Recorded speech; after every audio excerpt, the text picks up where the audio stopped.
आस्था TV के YouTube channel को subscribe करें और देखें संत महात्माओं के श्रीमुख से सुनाई गई कथाएं, प्रवचन, भजन और बेल आइकन दबाकर पाएं हमारे चैनल की ताजा अपडेट।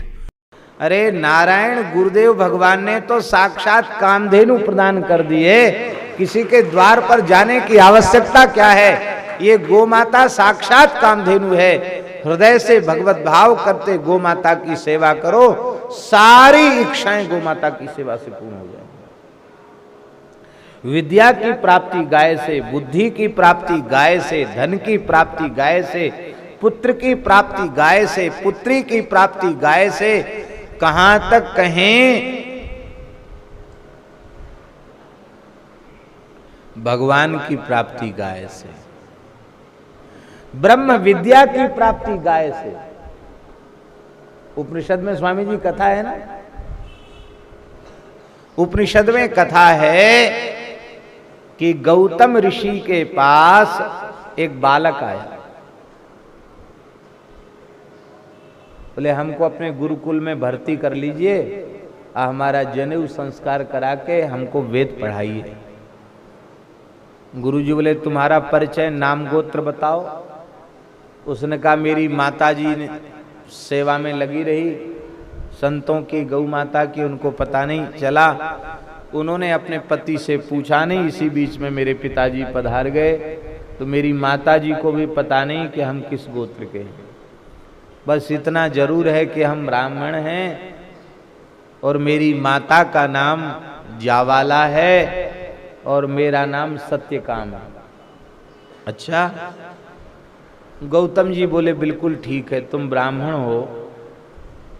ब्रह्म, क्योंकि इतना निश्चल निष्कपट भाव से ब्राह्मण ही अपने हृदय की बात, मन की बात कह सकता है। ब्राह्मण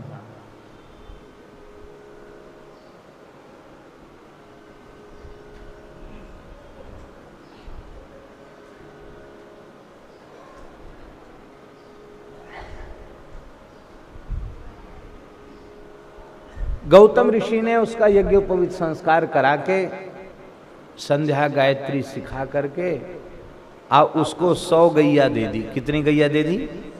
100 गैया दे दी। और 100 गैया दे करके कहा कि अब तुम जो है ये गैयाओं को ले जाओ और गैयाओं को चराओ और अपना नित्य समिधा दान करना, अग्निहोत्र करना, गो माता सुखी रहें, प्रसन्न रहें, ऐसा प्रयास अपने भीतर से करना। अपने भीतर से ऐसा निश्चय करना कि गो माता प्रसन्न रहे, सुखी रहे, और वह प्रेम से गोचारण करने लग गया। गैया चराते चराते कई वर्ष व्यतीत हो गए महाराज, कई वर्ष व्यतीत हो गए। उस बेचारे ने गिनती भी नहीं गिनी थी कि अभी हमारी गायों की संख्या 1000 हुई है कि नहीं, क्योंकि गुरुजी ने कह दिया था कि जब 1000 गायें हो जाएं तो तुम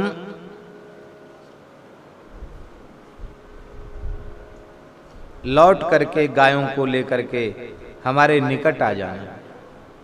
आज गो माता के एक वृषभ ने, गायों के स्वामी नंदी ने, वृषभ ने डहकते हुए सत्यकाम के निकट आकर के कहा, ब्रह्मचारी सत्यकाम,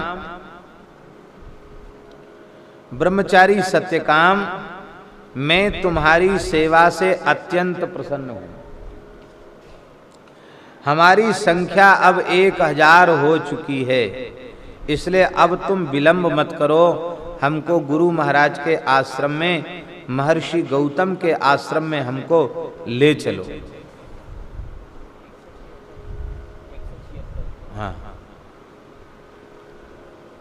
हमको महर्षि गौतम के आश्रम में ले चलो। बोले ठीक है। तो महर्षि गौतम के आश्रम में हम ले चलने के लिए तुम्हें तैयार हैं। उसको बड़ा आश्चर्य हुआ कि यह वृषभ मनुष्यों की इसी भाषा में कैसे बोल रहा है?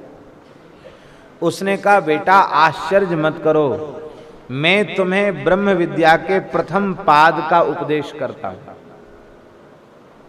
तू गोसेवा करते करते ब्रह्म ज्ञान का अधिकारी हो गया है, ब्रह्म विद्या का अधिकारी हो गया है, इसलिए मैं तुझे ब्रह्म विद्या के प्रथम पाद का उपदेश करता हूं। उस वृषभ ने ब्रह्म विद्या का उपदेश किया।